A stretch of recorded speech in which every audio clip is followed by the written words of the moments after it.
Al-Ghazali,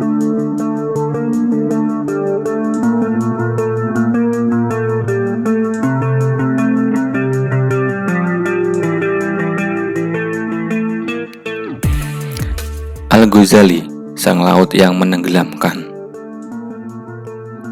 Abu Hamid Ibnu Muhammad Ibnu Ahmad Al-Ghazali, atau sering dikenal dengan panggilan Al-Ghazali. Al-Ghazali lahir di kota kecil yang terletak di dekat Tus, Provinsi Khorasan, Republik Islam Irak pada tahun 450 Hijriah. Nama Al-Ghazali berasal dari Ghazal yang berarti tukang menenun benang. Panggilan ini disematkan pada dirinya karena pekerjaan ayahnya adalah menenun benang wol. Selain itu juga diambil dari kota Ghazala, nama kampung kelahiran Al-Ghazali, dan inilah yang banyak dipakai, sehingga namanya pun dinisbatkan oleh orang-orang kepada pekerjaan ayahnya atau kepada tempat lahirnya. Orang tuanya juga gemar belajar, bahkan mempraktekkan tasawuf, karena hanya mau makan dari hasil usaha tangannya sendiri dari menenun wol. Dan ia juga terkenal pecinta ilmu dan selalu berdoa agar anaknya kelak menjadi seorang ulama. Namun ajarannya tidak memberikan kesempatan kepadanya untuk menyaksikan keberhasilan anaknya sesuai doanya. Awal mulanya Al-Ghazali mengenal tasawuf adalah ketika sebelum ayahnya meninggal. Namun dalam hal ini ada dua versi. Pertama, ayah Al-Ghazali sempat menitipkan Al-Ghazali kepada saudaranya yang bernama Ahmad. Ia adalah seorang sufi dengan bertujuan untuk dididik dan dibimbingnya dengan baik. Kedua, sejak kecil Al-Ghazali dikenal sebagai anak yang senang menuntut ilmu. Sejak masa kanak-kanak, ia telah belajar dengan sejumlah guru di kota kelahirannya. Di antara guru-gurunya pada waktu itu adalah Ahmad Ibnu Muhammad Al-Razikani.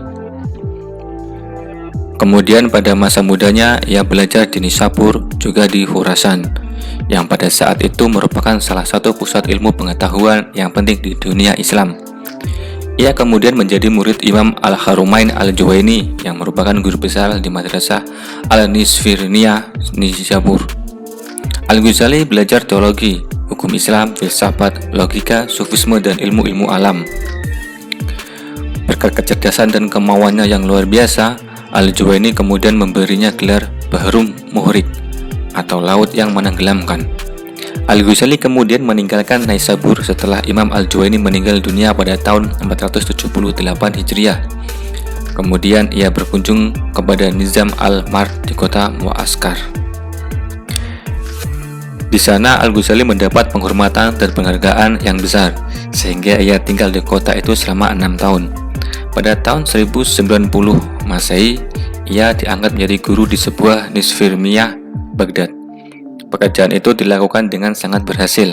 Selama di Baghdad, selain mengajar, ia juga memberikan bantahan-bantahan terhadap pikiran-pikiran golongan batiniyah, Islamiyah, golongan filsafat, dan lain-lain.